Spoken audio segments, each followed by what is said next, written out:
پاکستان کی ایران اور امریکہ کے درمیان مصالحتی کی کوششیں اسے ایک آنکھ نہیں بھا رہی۔ آخر ان تعلقات کا آغاز کیسے ہوا؟ پاکستان نے کس طرح ابتدائی ایام میں UAE کی مدد کی؟ پاک فوج اور ایئر فورس کا اس میں کیا کردار تھا؟ کون کون سے محکموں میں پاکستان نے UAE کی مدد کی؟ دونوں ممالک میں اقتصادی اور کاروباری تعلق کیسا ہے؟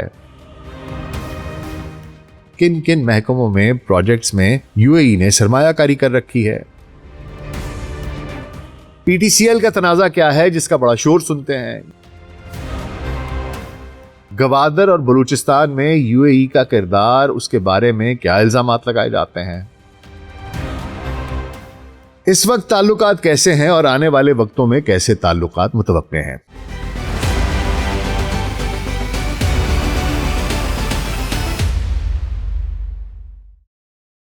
گلوبل سچ پوڈ کاسٹ ڈاکٹر ناصر بیگ کے ساتھ ابھی خدمت میں حاضر ہیں جی۔ السلام علیکم۔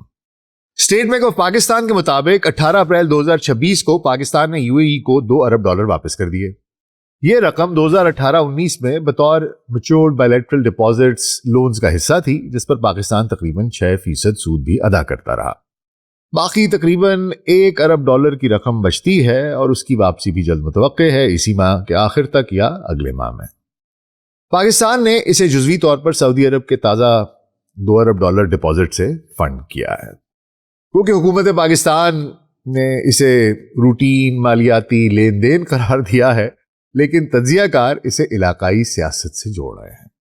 اس کی بڑی وجہ، یا ایک وجہ اگر میں کہوں، ایک بڑی وجہ اس کی یہ ہے کہ پاکستان اور سعودی عرب کے مابین ستمبر 2025 میں اسٹریٹجک میوچل ڈیفنس ایگریمنٹ اس پر دستخط ہوئے۔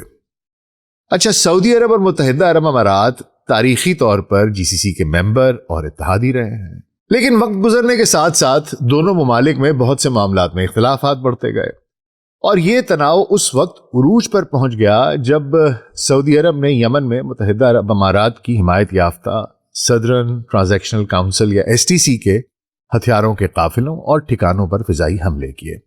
نتیجتاً متحدہ عرب امارات نے اپنی تمام باقاعدہ فوج یمن سے نکال لی، لیکن ایک وقت میں اتحادی رہے دو GCC ممبران کے بیچ ایک مستقل کشیدگی نے جنم لے لیا۔ ایک خلیج تھا جو پیدا ہو گیا، جو آج بھی برقرار ہے۔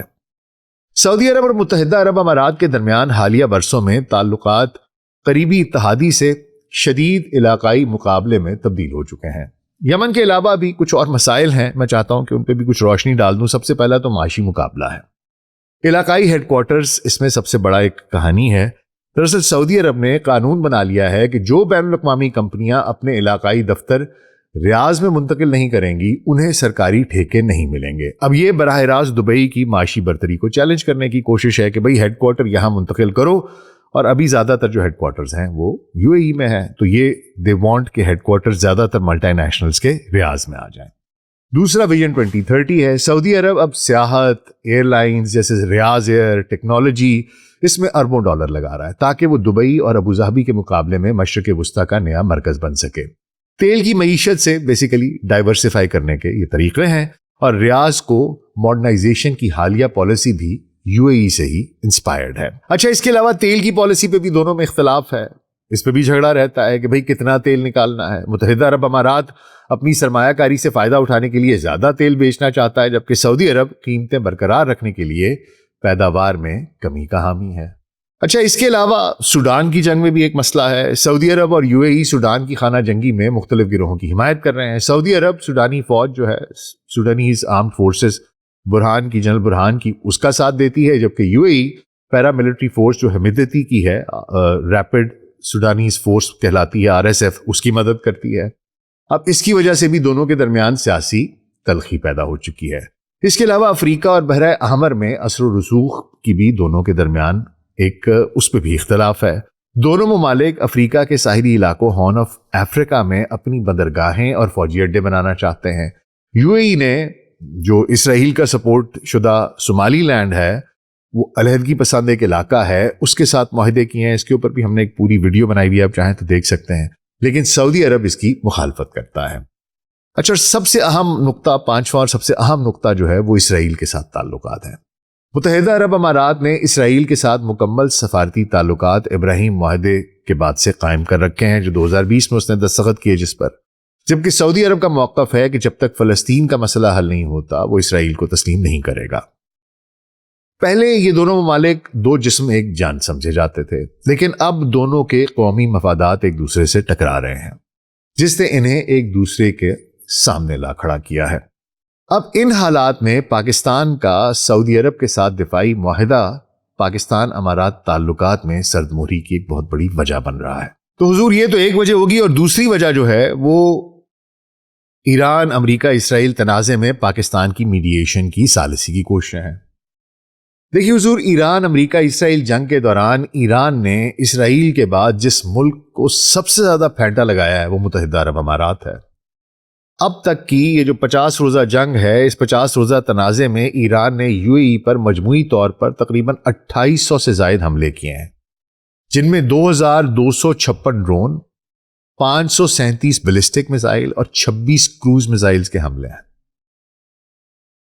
متحدہ عرب امارات کے دفاعی نظام نے گو کہ ان میں سے 90% سے زائد کو فضا میں ہی تباہ کر دیا ہے، لیکن اس کے باوجود یو اے ای کا نقصان ہوا ہے۔ اس میں جانی نقصان کی بات کروں تو 13 افراد ہلاک ہو چکے ہیں، جن میں 10 غیر ملکی شہری ہیں اور 2 اماراتی فوجی ہیں۔ تقریباً 224 زخمی ہوئے ہیں۔ اس کے علاوہ انفراسٹرکچر کو نقصان پہنچا ہے۔ دبئی اور شیخ زاید انٹرنیشنل ایئرپورٹس، برج العرب ہوٹل، جبل علی پورٹ، دبئی مرینا کی رہائشی عمارتوں کو جزوی نقصان پہنچا ہے۔ اس کے علاوہ تیل کی تنصیبات اور گیس فیلڈ جیسے حبشان اور شاہ آئل فیلڈ میں آگ لگنے کے واقعات پیش آئے ہیں۔ پھر مالی نقصان ہوا ہے۔ بڑے صنعتی ادارے جیسے ایمریٹس گلوبل ایلومینیم کی پیداوار متاثر ہوئی ہے۔ دفاعی نظام جو میزائل انٹرسیپٹرز ہیں اس کے مسلسل استعمال پر اربوں ڈالر کے اخراجات آئے ہیں۔ پھر روزمرہ زندگی وہ متاثر ہوئی ہے۔ حفاظتی اقدامات کے طور پر اسکولوں میں طویل عرصے تک آن لائن تعلیم، ڈسٹنس لرننگ کا سلسلہ جاری ہے اور پروازوں کی آمد و رفت میں خلل پڑا ہے۔ کاروبار بری طرح متاثر ہوا ہے۔ بڑے سرمایہ کار، بالخصوص جو مغربی سرمایہ کار تھے بڑے، وہ یو اے ای چھوڑ کر جا رہے ہیں۔ سیاحت بری طرح سے متاثر ہوئی ہے۔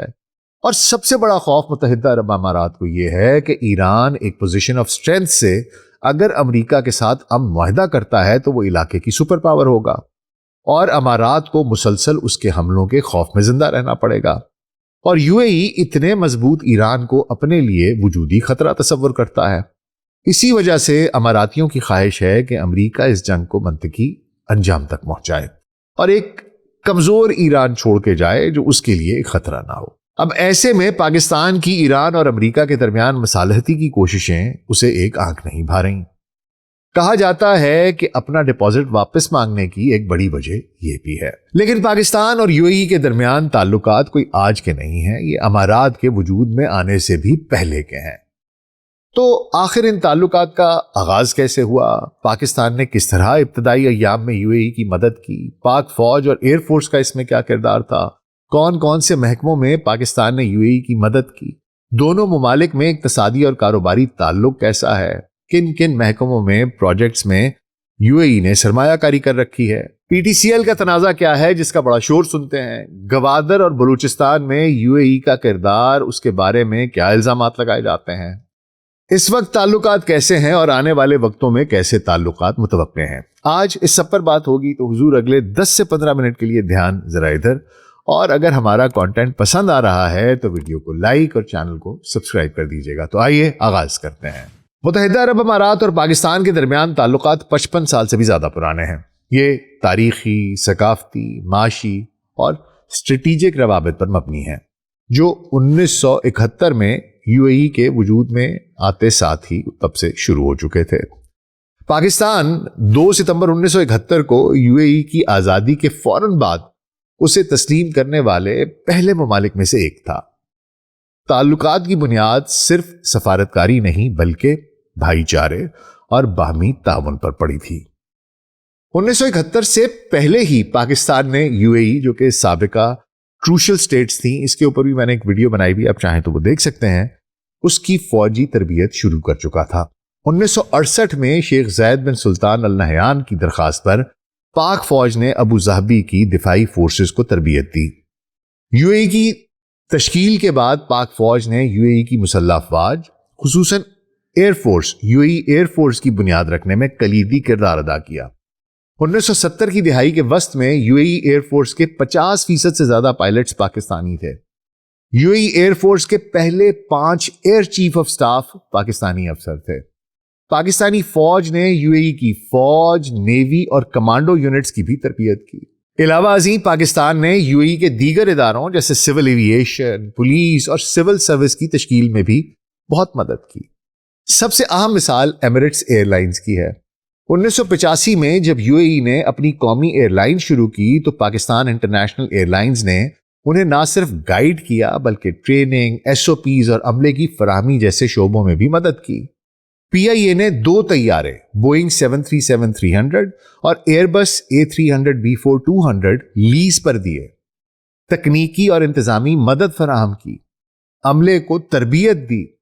ایمریٹس کی پہلی پرواز 25 اکتوبر 1985 کو دبئی سے کراچی EK-600 تھی، جس کی کمانڈ پاکستانی کیپٹن فضل غنی میاں نے کی تھی۔ اس پہلی پرواز کی یاد میں ایمریٹس نے اپنا کال سائن EK رکھا، جہاں E کا مطلب ایمریٹس اور K کا مطلب کراچی ہے۔ آج بھی ایمریٹس کی ہر پرواز EK سے شروع ہوتی ہے، جو پاکستان اور کراچی کے لیے ایک دائمی خراج تحسین ہے۔ یہ تعاون صرف عسکری اور ایوییشن کے شعبوں تک محدود نہیں تھا۔ لاکھوں پاکستانیوں نے یو اے ای کی ترقی میں حصہ ڈالا۔ آج تقریباً 19 سے 21 لاکھ پاکستانی یو اے ای میں رہتے ہیں اور کام کرتے ہیں، سروسز دیتے ہیں، جو وہاں کی سب سے بڑی تارکین وطن برادری میں سے ایک ہے۔ ہندوستان کے بعد دوسرے نمبر پر ہم ہیں، اور یہ سالانہ 6 سے 7 ارب ڈالر سے بھی زیادہ کی ریمیٹنسز پاکستان بھیجتے ہیں۔ صرف فروری 2026 میں اکیلے 696 ملین ڈالر کی ریمیٹنسز یو اے ای سے آئی ہیں۔ اس کے علاوہ دونوں ممالک کے درمیان دو طرفہ تجارت تقریباً 10 ارب ڈالر، یہ فائنینشیل ایئر 2024-25 کی میں بات کر رہا ہوں، یہ 10 ارب ڈالر تک اس کی سطح تک پہنچ چکی ہے۔ پاکستان میں یو اے ای کی مجموعی طور پر جو سرمایہ کاری ہے 10 ارب ڈالر سے زیادہ۔ اس کی نوعیت امداد، بھائی چارے کی بجائے اب زیادہ کمرشل اور ایکوٹی بیس شراکت داری کی شکل اختیار کر چکی ہے، جو پاکستان کی special investment facilitation council SIFC اس کی سہولت سے ہوئی ہے۔ Comprehensive economic partnership agreement Pakistan اور یو اے ای کے مابین یہ آخری مراحل میں ہے، جس کا مقصد تجارت کو 16 سے 20 ارب ڈالر تک بڑھانا اور رکاوٹیں دور کرنا ہے۔ یو اے ای کے 3 ارب ڈالر کے ڈپازٹ کی واپسی کے بعد پاکستان اور یو اے ای کے درمیان گزشتہ 20 سال سے جاری ایک تنازع پھر سے چرچے میں آ گیا ہے، اور وہ ہے PTCL کی نجکاری اور PTCL کی نجکاری کی باقی ماندہ رقم۔ اب یہ معاملہ کیا ہے، آئیے اس کو بھی دیکھ لیتے ہیں، کیونکہ اکثر لوگ اس کے بارے میں نہیں جانتے، بات ہوتی ہے تو آج اس کے بارے میں آپ کو مکمل بتا دیتا ہوں۔ دیکھیے حضور، 2005-06 میں PTCL پاکستان ٹیلی کمیونیکیشن کمپنی لمیٹڈ کی نجکاری ہوئی۔ یو اے ای کی اتصالات نے PTCL کے 26% حصے اور مینجمنٹ کنٹرول خریدنے کے لیے 2.598 ارب ڈالر کا معاہدہ کیا۔ اس رقم کی ادائیگی قسطوں میں ہونا تھی۔ تفصیل تھوڑی سی میں آپ کو بتا دوں تو اتصالات گروپ نے PTCL کے 26% حصے، یہ تقریباً 1.326 ارب شیئرز تھے، اور فی شیئر 1.96 ڈالر کے حساب سے 2.598 ارب ڈالر میں خریدے گئے۔ اصل معاہدہ 2005 میں ہوا، نظر ثانی شدہ معاہدہ 2006 میں سائن ہوا۔ پیسوں کی ادائیگی کا طریقہ یہ تھا کہ 1.4 ارب ڈالر اپریل 2006 میں ادا کرنے تھے، اور وہ انہوں نے کر دیے، اور باقی 1.2 ارب ڈالر 9 ہاف ایئرلی قسطوں میں ستمبر 2006 سے ستمبر 2010 تک یہ ادا کیے جانے تھے۔ اب ادا کتنے ہوئے کہ جو ڈاؤن پیمنٹ تھی وہ دے دی گئی، اور اس کے علاوہ 3 قسطیں ادا کی گئیں، اور کل رقم جو ادا کی گئی وہ 1.799 ارب ڈالر کی تھی۔ یہ ٹوٹل پاکستان کو ملے، اور جو انہوں نے روک لی ہے وہ تقریباً 800 ملین ڈالر ہے، جو جولائی 2007 کے بعد سے اس کی کوئی قسط ادا نہیں ہوئی۔ اب اس میں کیوں ادا نہیں ہوئی، اس میں ایک تنازع ہے، اس کی جڑ کیا ہے، وہ ہے پراپرٹی ٹرانسفر۔ معاہدے میں لکھا تھا کہ PTCL کی 3248 مخصوص پراپرٹیز کا اس کے صاف مالکانہ حقوق وہ منتقل کرنا ضروری ہے، اور اگر یہ نہ ہوئے تو ان کی آزادانہ ایویلیویشن کروا کر باقی پیسے میں سے اتنی رقم کاٹ لی جائے گی۔ پاکستان کا کہنا یہ ہے کہ تقریباً ساری پراپرٹیز منتقل ہو گئی ہیں، صرف چند باقی ہیں۔ کچھ لوگ ان کی تعداد 38-39 بتاتے ہیں، کچھ 100 کے قریب بتاتے ہیں، لیکن بہرحال ان کی مالیت جو ابھی تک مکمل ٹرانسفر نہیں ہوئی وہ 88 سے 92 ملین ڈالر ہے صرف۔ اب اتصالات کا کہنا یہ ہے کہ 100% ٹرانسفر نہیں ہوا، اس لیے جو باقی کے پیسے ہیں وہ سارے کے سارے ہم نے روک لیے ہیں، وہ ہمارا حق ہے۔ اب آپ سوچئے ذرا کہ 2007-8 سے یہ قسطیں رکی ہوئی ہیں، 2009 سے 2013 میں مختلف ویلیویشنز کی کوششیں ہوئیں، کچھ پراپرٹیز اور بھی منتقل کر دیں۔ پھر 2022 میں اتصالات نے کہا کہ آپ اس طرح کریں کہ 800 ملین ڈالر میں سے 263 ملین ڈالر لے لیں، پاکستان نے مسترد کر دیا۔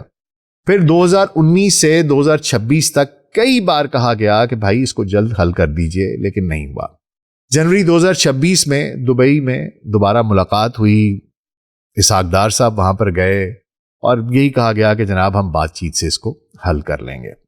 معاملہ دراصل اب یہ ہے کہ کہانی صرف اب 800 ملین ڈالر کی نہیں رہ گئی ہوئی۔ دیکھیے حضور، پرنسپل رقم تو 800 ملین ڈالر بنتی تھی جو پراپرٹیز تھی ان کو نکال کے، لیکن اگر آپ سوچئے تو اب 20 سال گزر گئے ہیں، کہاں 2007 6-7 اور کہاں 2026، تو کوئی اوپر اس کے آپ کو انٹرسٹ بنتا ہے۔ اچھا، معاہدے میں کیا لکھا تھا؟ دیکھیے، جو اصل شیئر پرچیز اگریمنٹ تھا ایس پی اے، اس میں اگر پیسے روکے جائیں تو اس پہ کوئی واضح کمپاؤنڈ انٹرسٹ یا جرمانے کا تذکرہ نہیں تھا، لیکن پاکستان 20 سال کے انٹرسٹ کا مطالبہ کرتا ہے۔ اب اس میں مختلف تخمینے لگائے جاتے ہیں، کیونکہ عدالت یا معاہدہ طے نہیں کرتا، اس لیے مختلف فارمولے ہیں۔ ایک عام مالی ماہرین کے حساب سے 4% سالانہ اگر کمپاؤنڈ انٹرسٹ ہو 20 سال کا تو یہ رقم تقریباً 1.753 ارب ڈالر بنتی ہے، جس میں انٹرسٹ تقریباً 953 ملین ڈالر کا ہے۔ اگر 5% اس پہ انٹرسٹ لگایا جائے تو یہ تقریباً 2.123 ارب ڈالر بنتی ہے۔ اب ٹرانسپیرنسی انٹرنیشنل پاکستان نے اپریل 2026 میں ایک دعویٰ کر دیا ہے، کیونکہ جب انہوں نے پیسے ویسے مانگے تو ہم نے کہا ٹھیک ہے بھائی، ہم بھی سیدھے ہوتے ہیں، تو انہوں نے بھی ایک دعویٰ کیا اور انہوں نے کہا کہ یہ رقم اب 6 ارب ڈالر سے زیادہ ہو چکی ہے، اور انہوں نے پی ٹی اے کے 2% ماہانہ کے جرمانے کا حوالہ دیتے ہوئے کہا کہ جناب پہلے 7 سال میں ہی 1.5 ارب ڈالر کا نقصان ہو چکا تھا، اور یہ ان کا موقف ہے اور قانونی طور پر گو کہ اس پہ کوئی بات نہیں ہے، لیکن اب پاکستان 6 ارب ڈالر کا مطالبہ کر رہا ہے۔ لیکن ساتھ ساتھ یہ بھی ہے کہ پاکستان نے اب تک کوئی سخت قانونی کارروائی نہیں کی، کوئی قانونی رستہ نہیں اپنایا تاکہ یو اے ای سے جو تعلقات ہیں اور سرمایہ کاری ہے وہ متاثر نہ ہو۔ اب حال ہی میں ٹرانسپیرنسی انٹرنیشنل نے زور دیا ہے پی ٹی اے کے اوپر کہ جناب آپ یہ بازیاب کریں یہ 6 ارب ڈالر جو ہم کو آپ بتا رہے ہیں۔ پاکستان نے یو اے ای کا وہ 2 ارب ڈالر بھی واپس کر دیا اور 1 ارب ڈالر ہم مزید ان کا واپس کر رہے ہیں، تو اب ہم یہ تقاضا کر رہے ہیں کہ بھائی جو ہمارے آپ کے پاس پڑے ہیں 6 ارب ڈالر وہ بھی ہمیں واپس کرو۔ لیکن خیر، اس کے علاوہ کچھ ایکوٹی ایف ڈی آئیز ہیں، جو ڈائریکٹ انویسٹمنٹس ہیں جو یو اے ای نے کی ہوئی ہیں، ان کی کچھ تفصیل ہے، میں چاہتا ہوں کہ وہ بھی آپ کو بتا دوں۔ دیکھیے، اس میں سب سے پہلا شعبہ جس میں ان کی انویسٹمنٹ ہے وہ پورٹس اینڈ لاجسٹکس ہے۔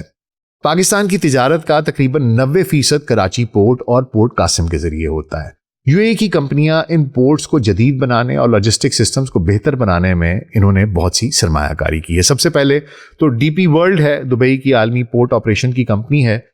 اس کمپنی نے 2000 کی دہائی سے پورٹ قاسم میں کام کیا ہے۔ ڈی پی ورلڈ نے پاکستان ریلوے اور نیشنل لاجسٹک کارپوریشن NLC کے ساتھ جوائنٹ وینچر بنایا۔ اس کے تحت ڈیڈیکیٹڈ فریٹ کوریڈور، ایک مخصوص مال بردار ریل لنک بنایا جا رہا ہے جو کراچی پورٹ کو پپری مارشلنگ یارڈ سے جوڑے گا۔ اس پروجیکٹ کی ابتدائی سرمایہ کاری 20 ملین ڈالر ہے، جبکہ مجموعی طور پر جو متعلقہ انفراسٹرکچر ہے اس پر 3 ارب ڈالر سے زیادہ کی سرمایہ کاری کا منصوبہ ہے۔ اس سے مال کی نقل و حرکت تیز اور سستی ہو جائے گی۔ اس کے علاوہ ابوظہبی کی پورٹس کمپنی ہے AD پورٹس گروپ۔ یہ گروپ بھی کراچی پورٹ پر اس کی تیزی سے توسیع کر رہا ہے، جس طرح 50 سالہ کنسیشن ایک ان کو اس پہ دستخط ہوئے ہوئے ہیں، جس کے تحت birth 6 to 9 per container terminal بنایا جا رہا ہے۔ اس پر 220 ملین ڈالر کی سرمایہ کاری متوقع ہے، جس سے کنٹینر ہینڈلنگ کی گنجائش بڑھ جائے گی۔ پھر اس کے علاوہ ایک 25 سالہ کنسیشن کے تحت برتھس 11 سے 17 پر جنرل اور بلک کارگو ہینڈلنگ کے لیے 175 ملین ڈالر کی سرمایہ کاری کی جا رہی ہے، جس سے صلاحیت 75% تک بڑھ جائے گی۔ اس کے علاوہ خصوصی اقتصادی زونز جیسے اسپیشل اکنامک زونز کہا جاتا ہے, SEZs کہا جاتا ہے, ان کی مفاہمت ناموں پر یا MOUs پر بھی دستخط ہوئے ہیں. اچھا, اس کے علاوہ جو دوسرا سیکٹر ہے وہ کان کنی ہے اور معدنیات ہے. انٹرنیشنل ہولڈنگ کمپنی IHC کی ایک ذیلی کمپنی ہے انٹرنیشنل ریسورسز ہولڈنگ. اس نے ماری انرجیز اور دیگر مقامی پارٹیز کے ساتھ جوائنٹ وینچر بنایا ہے. اس کے تحت بلوچستان کے ضلع چاغی میں تانبے اور سونے کی تلاش اور کان کنی کا کام شروع کیا گیا ہے. اس کے علاوہ بینکنگ اور مالیاتی خدمات ہیں. 2005 میں IHC کی ایو ہولڈنگ نے فرسٹ ویمن بینک اس کے 82.64% حصص خرید لیے ہیں. یہ پاکستان کی بینکنگ سیکٹر میں پہلی بڑی نجکاری تھی جو حکومت یعنی کہ G2G فریم ورک کے تحت ہوئی تھی. اس کے علاوہ توانائی, قابل تجدید توانائی اور دیگر شعبوں میں بھی انہوں نے انویسٹمنٹ کی ہوئی ہے, جس طرح سولر اور ونڈ پروجیکٹس جو ہیں ان میں خصوصی اقتصادی زونز اور دیگر انفراسٹرکچر پر بھی MOUs پر دستخط ہوئے میں ہیں. اور یہ سب $10 ارب کی مجموعی سرمایہ کاری کا ایک فریم ورک بنتا ہے اور 15 سے زیادہ MOUs ہیں جن پہ کے دستخط ہو گئے میں ہیں. اچھا, ایک اور خبر بہت گرم تھی کہ جناب UAE نے شاید اسلام آباد انٹرنیشنل ایئرپورٹ کا بھی انتظام سنبھال لیا ہوا, اس میں بھی سرمایہ کاری ہے. لیکن 2025 میں اس ایئرپورٹ کی آپریشنز اور مینجمنٹ کو UAE کے حوالے کرنے کی بات چل رہی تھی, لیکن ابھی 2026 کے ابتدائی مہینوں میں یہ منصوبہ آگے نہیں بڑھ سکا. UAE نے بھی اس میں دلچسپی کھو دی اور مقامی پارٹنرز نہیں مل سکے انہیں, اور یہ ڈیل رک گئی. اور پاکستان کی حکومت نے اب اسے اوپن بڈنگ کے لیے رکھ دیا ہے, لہٰذا موجودہ جو بڑے سرمایہ کاری ہے UAE کی طرف سے ان کی فہرست میں اسلام آباد ایئرپورٹ شامل نہیں ہے. پھر اس کے علاوہ جیسے میں نے آپ کی خدمت میں عرض کیا کہ 19 سے 21 لاکھ پاکستانی UAE رہتے ہیں جو سالانہ 6 سے 7 ارب ڈالرز کی ریمیٹنسز بھی کرتے ہیں. اچھا, آپ خود اندازہ لگا سکتے ہیں کہ UAE اور پاکستان کے معاشی تعلقات کس نوعیت کے ہیں اور کس نوعیت کے رہے ہیں. لیکن وہ رشتہ جو کبھی بھائی چارے کا تھا اور پھر سرمایہ کاری اور کاروباری اشتراک میں تبدیل ہوا, اب ویسا نہیں رہا. کچھ پاکستانی تجزیہ کاروں اور رپورٹس کے مطابق متحدہ عرب امارات گوادر پورٹ کے پروجیکٹ کو سبوتاژ کرنے اور بلوچستان میں مسلح گروہوں جیسے BLA کی حمایت کرنے میں ملوث پایا گیا ہے. ان الزامات کی بنیاد یہ ہے کہ UAE گوادر کو دبئی کے جبل علی پورٹ کا حریف سمجھتا ہے, کیونکہ اگر گوادر مکمل طور پر فعال ہو جائے تو وسط ایشیا, افغانستان اور چین کی تجارت کا ایک بڑا حصہ دبئی سے گوادر کی طرف منتقل ہو سکتا ہے, جس سے UAE کی پورٹس کو معاشی نقصان ہوگا اور UAE کی جو بھی ایک سینٹرل پوزیشن ہے وہ بھی ہرٹ ہوگی. اسی طرح یہ الزام بھی لگایا جاتا ہے کہ UAE افغانستان میں طالبان کی حکومت کو پاکستان کے خلاف استعمال کر رہا ہے تاکہ پاکستان کی معاشی اور اسٹریٹجک پوزیشن کمزور کی جائے. ہم آپ کو آگاہ کرتے رہے ہیں کہ کس طرح 2020 میں ابراہیمی معاہدے پر دستخط کے بعد سے UAE کا قبلہ تبدیل ہوا, کس طرح اسرائیل کی ایک پراکسی کے طور پر یہ کام کرتا رہا. یہ بھی مصدقہ حقیقت ہے کہ بھارت, جس کے ساتھ حال ہی میں UAE نے دفاعی معاہدہ بھی کیا ہے, اور اسرائیل جو UAE کا نیا ماسٹر یا آقا ہے, افغانستان کو استعمال کر کے پاکستان میں KP اور بلوچستان میں فتنہ الخوارج اور فتنہ الہندوستان کو پاکستان میں دہشت گردی اور عدم استحکام کے لیے استعمال کر رہے ہیں. اور اسرائیلی مفادات کے تحفظ اور دبئی پورٹ کو گوادر پورٹ سے خطرے کی وجہ سے ان الزامات کے حقیقی ہونے کا امکان بہت زیادہ بڑھ جاتا ہے. ویسے تو پاکستان کی حکومت نے کبھی سرکاری طور پر UAE پر یہ الزام نہیں لگایا, اور سرکاری طور پر UAE نے بھی بلوچستان میں ہونے والے دہشت گردانہ حملوں کو ہمیشہ اس کی مذمت ہی کی ہے. کہ فروری 2026 میں بھی ان کی وزارت خارجہ نے ایک سرکاری بیان میں مذمت کی تھی. اور دونوں ممالک کے درمیان معاشی تعاون اب بھی جاری ہے. لیکن جیسا ابھی خدمت میں عرض کیا کہ یہ جو حالیہ ایران امریکہ اسرائیل جنگ ہے, اس میں UAE سب سے زیادہ ہٹ ہوا, سرمایہ کاروں کا انخلاء, ٹورزم ہٹ ہوا, معیشت کو نقصان ہوا. ایران نے اسرائیل کے بعد سب سے زیادہ UAE میں اہداف کو نشانہ بنایا. اس لیے UAE اب ایران کو اپنی بقا کے لیے خطرہ سمجھتا ہے, اور اس کی خواہش ہے کہ امریکہ ایران میں جنگ جو ہے وہ جاری رکھے جب تک کہ ایران بالکل ہی بس اس کا ڈھانچہ نہ بچ جائے اور UAE کو اس سے کوئی خطرہ نہ رہے. اور ایسے میں پاکستان جنگ بندی اور امن کی کوششیں کر رہا ہے تو یہ UAE کو قابل قبول نہیں ہے. لیکن اس کی وجوہات اور بھی ہیں, کیونکہ UAE اسرائیلی مفادات کے تحفظ کی پالیسی پر ڈٹا ہوا ہے. اس جنگ میں UAE نے کیسے اسرائیلی مفادات کا تحفظ اور ایران پر وار کیا, اس پر میں ایک الگ ویڈیو بناؤں گا تفصیل سے انشاءاللہ. اسی ہفتے میں. لیکن فی الحال تو حضور پاکستان کی یہ جو جنگ بندی کی کوششیں ہیں، اس کے بعد جو UAE کا ریاکشن آیا ہے، پھر گوادر اور بلوچستان میں UAE کا جو منفی کردار ہے، اس سب کے تناظر میں پاکستان کو یہ فیصلہ کرنا ہے کہ اس نے آگے کا لائحہ عمل کیا اختیار کرنا ہے. کیا UAE کو کنفرنٹ کیا جائے، اسے بتایا جائے کہ بھئی بندے کے بچے بنو، یہ کیا کر رہے ہو؟ لیکن ایسے میں نے یہ ساری آپ کو فہرست بیان کی ہے، یہ ساری کی ساری سرمایہ کاری اور 2 ملین پاکستانیوں کے روزگار اور ملینز آف ڈالرز کے ریمیٹنسز، یہ سب خطرے میں پڑ جائیں گے. اب اس سے اگر فرض کیجئے کہ ہو جاتا ہے تو اس سے کچھ دیر کا دھچکا تو ضرور لگے گا، لیکن اگر ہم گوادر اور سی پیک پر فوکس کر کے اسے جلد از جلد فعال کر دیں تو یہ خلا بھی جلد پر ہو سکتا ہے. لیکن کیا ایسا انتہائی اقدام لینا بھی درست ہوگا؟ کیا ایسی معاشی حالت میں جس میں ہم ہیں، ہم یہ رسک لے سکتے ہیں؟ معاملہ تھوڑا پیچیدہ ہے. میرے خیال میں پاکستان UAE سے اپنے تعلقات استوار رکھے گا، لیکن رویے محتاط ہو جائیں گے. UAE بھی میرے خیال میں کسی بھی انتہائی اقدام سے گریز کرے گا، کیونکہ پاکستانی امارات کی دوسری سب سے بڑی کمیونٹی ہے جو وہاں کے اہم معاملات سنبھالے ہوئے ہیں، بہت کچھ چلا رہے ہیں. اور ویسے بھی UAE کھل کر کبھی بھی سامنے نہیں آتا، وہ ماسک کے پیچھے سے آپریٹ کرتا ہے، چھپ کے وار کرتا ہے. اس لیے مجھے یہ لگتا ہے کہ بیچ کا راستہ اپنایا جائے گا. بعض تجزیہ کار یہ بھی کہتے ہیں کہ پاکستانی اشرافیہ کی UAE میں اربوں روپے کی انویسٹمنٹ ہے، اس لیے بھی شاید ایک دم سے تعلقات ختم نہ کیے جائیں. لیکن میرے خیال میں یہ انویسٹمنٹ وہاں سے کسی بھی وقت موو بھی کی جا سکتی ہے، اس لیے یہ دلیل مجھے سمجھ نہیں آتی. خیر، UAE اور پاکستان کے تعلقات اگر دیکھا جائے تو اب بھی معاشی طور پر گہرے ہیں، اور مجھے یہ لگتا ہے کہ یہ ایسے ہی برقرار رہیں گے جب تک کہ UAE یا پاکستان ایک دوسرے سے کوئی ان کو ایسا اسٹریٹجک خطرہ محسوس نہ ہو. اگر آپ UAE میں کام کر رہے ہیں تو اپنی سیونگز جمع رکھیں اور ذہن میں ایک پلان ضرور رکھیں کہ اگر خدا نہ خواستہ ایسا کوئی وقت آ جائے کہ آپ کو وہاں سے جانا پڑے تو آپ کے پاس پلان بھی موجود ہو. جیسے انہوں نے ایرانیوں کو نکال دیا ابھی، تو just in case do keep a plan be.